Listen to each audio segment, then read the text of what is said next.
This was the only reasoning with which we started the year. What's more important than the start of a new decade? 2.5 months of irrational happiness just because the year sounds good.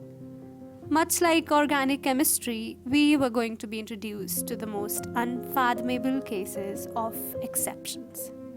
Chances could not be taken.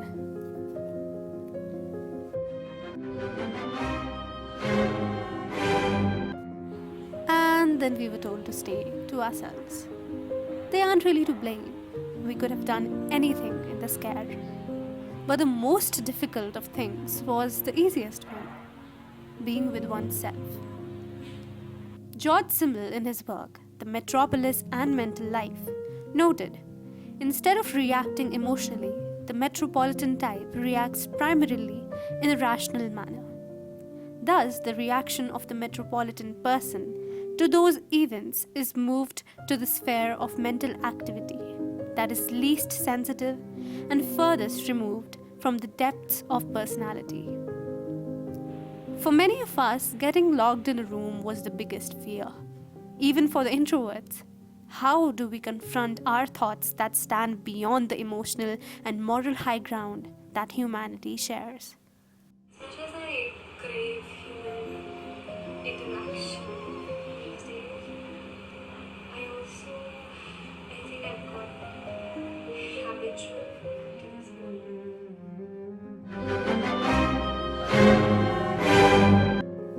So we looked to attach ourselves like parasites to anything we could find. We discovered ways and took up paths we never would have. We continued that conversation beyond, "How are you?" We picked up that shirt we despised in high school. We made use of that night lamp that our mother gifted us, the function of which never made sense before. We talked about our mental health, but we didn't have the courage to confront any pre-lockdown thought because the distinction was the most important thing.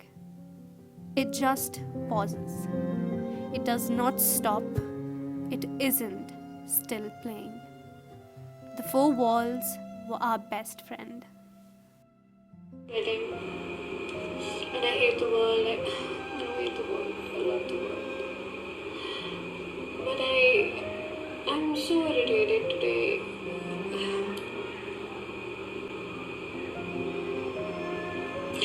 I don't know what to do.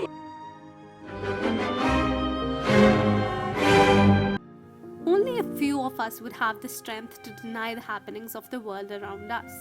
We constantly fantasized about the day we'll meet our friends, the day we would be able to hug again, the day we'll meet the person 1,000 kilometers away, the day we'll step into our classrooms again, the day we'll eat food from that cafe again, the day yeast would not run out of stock, and the day holding hands won't feel like a crime.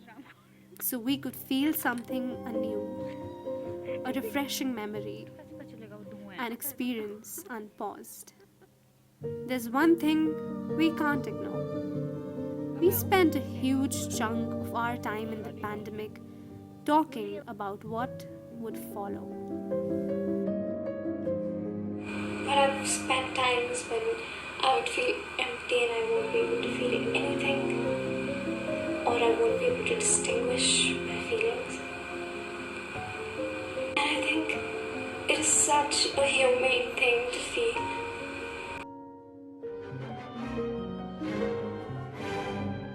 But it would be impossible for me to address every issue here. So let's talk about people, the prized possession of the pandemic. In Terry Newen's essay, The Torturous Delight of Having a Pandemic Crush, they write, "This sense of emotional purity and deep connection is, perhaps, more salient for people in quarantine than ever before. For most of this year, we've lived in closed-off clusters, interacting primarily with those we already know and trust. Developing a crush is a naive act of hope. While it is an act of emotional projection, it is also one of self-redemption. allowing yourself to pine after an unattainable dream, in spite of all the terrible, mind boggling events that have occurred so far. To be fair, disconnection was an inevitable part of the pandemic. But also, that means that we had the space to include someone that comes with a set of new experiences, stories, and feelings that we would have expected to have if we weren't stuck at home. So essentially, new people were our only way to travel.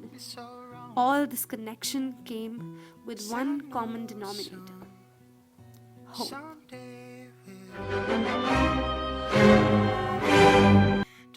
The end is blurry.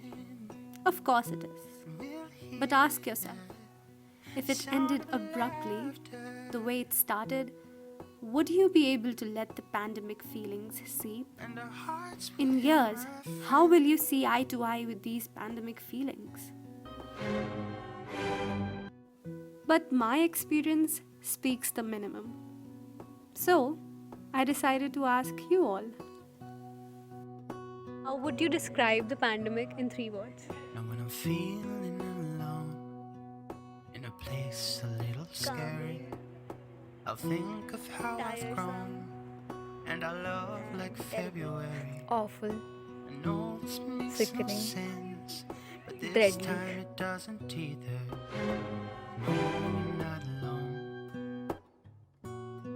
From a pot of gold, believe